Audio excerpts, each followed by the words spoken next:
ओम शांति। व्यक्ति एक, व्यक्तित्व अनेक। इस पुस्तक में आज हम पढ़ेंगे उनमें मातृवत संस्कार भी थे। इस विषय पर शक्तिनगर सेवा केंद्र पर समर्पित रूप से सेवारत ब्रह्मा कुमार रामचंद्र भाई सेवा केंद्र की सेवाओं के अलावा यहाँ की गाड़ी चलाने की सेवा भी करते थे और भाई साहब की पर्सनल सेवा में थोड़ी बहुत मदद भी करते थे। वे अपने अनुभव ऐसे सुना रहे हैं, तो चलिए आज हम इसे पढ़ते हैं। कई बार रात्रि क्लास में बड़ी बहनों को आने में देर हो जाती थी और छोटी छोटी बहनें पहले से आकर बैठ जाती थी। उनके लिए जगह नहीं होती थी। भाई साहब उन छोटी बहनों को समझाते थे कि बड़ी बहनों के लिए जगह छोड़कर आपको अपना स्थान ग्रहण करना चाहिए। भाई साहब का शरीर पुरुष का था, तो उनके पितृवत संस्कार तो थे, लेकिन माता के संस्कार ज़्यादा थे।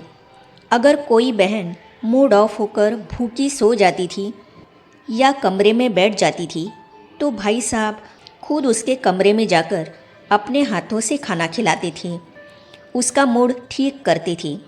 उनका विचार था कि जितने समय किसी का मूड ठीक नहीं रहेगा तो उसके व्यर्थ संकल्प चलते रहेंगे, इससे सेंटर के वातावरण पर प्रभाव पड़ेगा। इसलिए जितनी हो सके उतनी जल्दी उसको ठीक करने की कोशिश करते थे। व्यर्थ से बचने के लिए सबको बहुत सावधानी देते थे। भाई साहब हमेशा कहते थे कि व्यर्थ से बचे रहो। शक्तिनगर सेंटर पर रोज़ काफ़ी सारे लेटर आते थे। उन्हें लेटर बॉक्स से निकालकर भाई साहब के कमरे में मैं रखता था। एक दिन सिर्फ एक ही लेटर आया था। मैंने उसको ले जाकर भाई साहब के कमरे में रख दिया।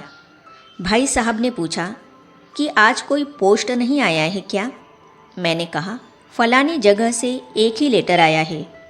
भाई साहब ने पूछा क्या वह लेटर आपके लिए था? मैंने कहा नहीं। उन्होंने कहा कि आपने क्यों पढ़ा? मैंने तो सिर्फ यही पढ़ा था कि वो कहाँ से आया है। भाई साहब ने समझाया कि जिस चीज़ की जिम्मेवारी मेरी नहीं है वह करना या उसके बारे में सोचना भी बुद्धि में व्यर्थ बढ़ाता है। इस प्रकार वे हमें व्यर्थ से बचने के लिए और जो काम मेरा नहीं है उसमें हाथ डालने से दूर रहने के लिए शिक्षा देते थे। खेल कूद को भी वे महत्व देते थे। मुझे खेलने का बहुत शौक़ था। जब मैं सेंटर पर आया तो क्लास के 2-3 भाइयों को लेकर छत पर जाता था और वहाँ टेनिस खेलता था। बहनों ने भाई साहब से इसकी शिकायत की। एक दिन भाई साहब ने सब बहनों के सामने मेरे से पूछा कि आप छत पर टेनिस खेलते रहते हो? मैंने कहा हाँ जी। किसके साथ खेलते हो? मैंने उन भाइयों के नाम बताए। फिर पूछा किस पर खेलते हो? मैंने कहा एक पुराना तख्त छत पर है, उसी पर। भाई साहब ने कहा क्या पुराने तख्त पर एक टेबल नहीं खरीद सकते? अगले दिन वे 3 कुमार एक नया टेबल लेकर आए और रोज़ टेबल टेनिस खेलने लगी। इसी संगठन से धीरे धीरे हमारा यूथ ग्रुप बन गया। भाई साहब से छुट्टी लेकर हम हर रविवार क्रिकेट या वॉलीबॉल खेलते थे, जिससे सभी युवाओं का मनोरंजन भी होता था और सेवा के लिए युवाओं का एक संगठन भी बन गया। उनके हर कार्य दूरदृष्टि वाले होते थे। सेवा में भाई साहब बहुत दूरदर्शी थे। कई बार ऐसी सेवा देते थे जो हमें लगता था इसकी क्या ज़रूरत है, लेकिन वे फोर्स से कहते थे कि हमको यह करना ही है। बाद में जब उसका परिणाम देखते थे तो लगता था कि यह ज़रूरी था। एक बार दिल्ली बोट क्लब में किसी पार्टी का धरना होना था। उसी दिन हमारे पास रशिया से ग्रुप आना था।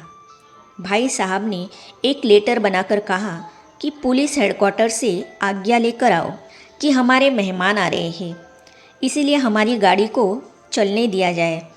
पुलिस वालों ने कहा कि जिस रूट में आपकी गाड़ियाँ जाएंगी वहाँ कुछ नहीं है, आपको आज्ञा की ज़रूरत नहीं। हमने भाई साहब को बताया तो उन्होंने कहा नहीं, आप आज्ञा लेकर ही आना। सारे हैरान थे कि पुलिस अफसर खुद कह रहा है ज़रूरत नहीं, फिर भी भाई साहब क्यों जिद कर रहे हैं। हमने पुलिस अफसर से कहा कि जब वहाँ कुछ नहीं है तो आपको आज्ञा देने में क्या समस्या है। बहनों ने रिक्वेस्ट की तो उन्होंने आज्ञा पत्र दे दिया। अगले दिन सरकार ने हर मुख्य सड़क को वाहनों के आने जाने के लिए बंद करवा दिया, लेकिन हमारी गाड़ियाँ चलती रही क्योंकि हमारे पास आज्ञा पत्र था। ऐसी कई छोटी बड़ी बातें हैं जो हमारी समझ में नहीं आती थी। बाद में पता चलता था कि भाई साहब कितनी दूर की सोचते थे।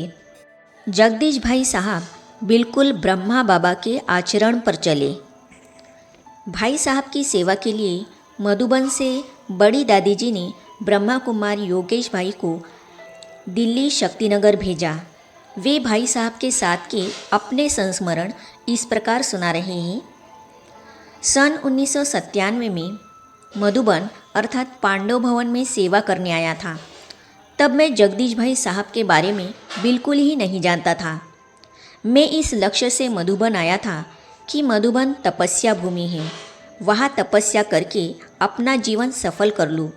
लेकिन यह कभी नहीं सोचा था कि जगदीश भाई साहब के साथ रहने का, उनके पास सेवा करने का सुअवसर मिलेगा।